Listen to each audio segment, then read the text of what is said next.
I'm as mad as hell, and I'm not going to take this anymore. Johnny, there's trouble in the Red Sea, in the Middle East. Have you got any words of reassurance for our millions of viewers out there that everything's going to be all right?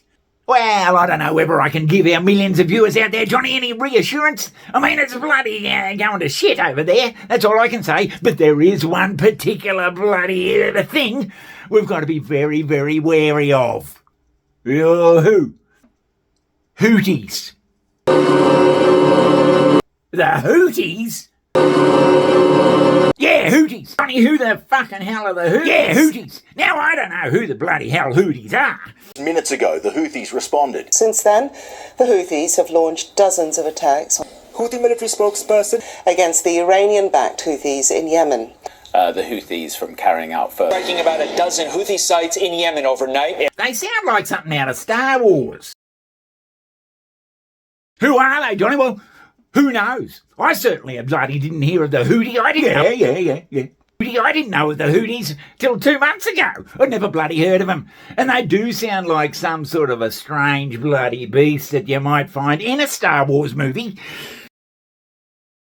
We're not interested in a conflict of any kind. Oh, well, do you mind if we have some of our money back then? Because you've been taking like 70% of the country's resources of any kind. It's the Pentagon. It's the heart of war. It's the machinery of war. It's the purpose, the facilitation, the logistics and eventual execution of war. We're not interested in conflict of any kind.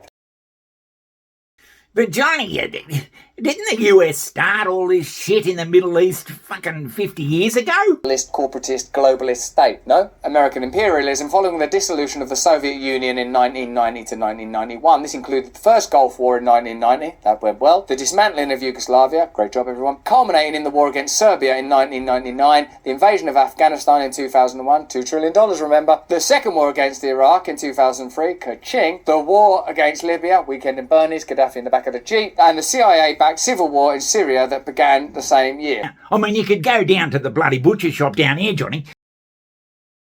Yeah. And you could go into the butcher shop and you could say to the butcher, "Can I have 2 kilograms of Hooties?" And he'd probably start looking around for 'em. That's how much people know about Hooties. Johnny, this is just another bloody scare tack. Aren't we just kicking the can down the road throughout the Middle East? The strikes against Yemen are directed at encircling Iran and provoking it into retaliation against US forces, which could be used to justify a full-scale war against Iran. Houthis! Yeah, they could be everywhere, Johnny. They could be everywhere. But Jonathan, to use his own words, whatever we are doing is not preventing or deterring a single thing. But Johnny, here's the question our viewers out there want to know. Is there any chance of the Houthis invading? Like, are we going to get an invasion from the Houthis? Oh my fucking God! An invasion, Johnny? I don't think there'll be an invasion of Houthis. I don't think there's that many of them. They sound bloody dangerous to me. They've only got little boats, apparently, and a couple of little bloody handheld missiles and all that sort of shit. Oh, Jesus. So I don't think there's any imminent threat of an invasion, but you never know. Are you saying it's all about oil? I demand that the US go into a Houthi land and blow the living shit out of them so they can't be frightening anybody anymore.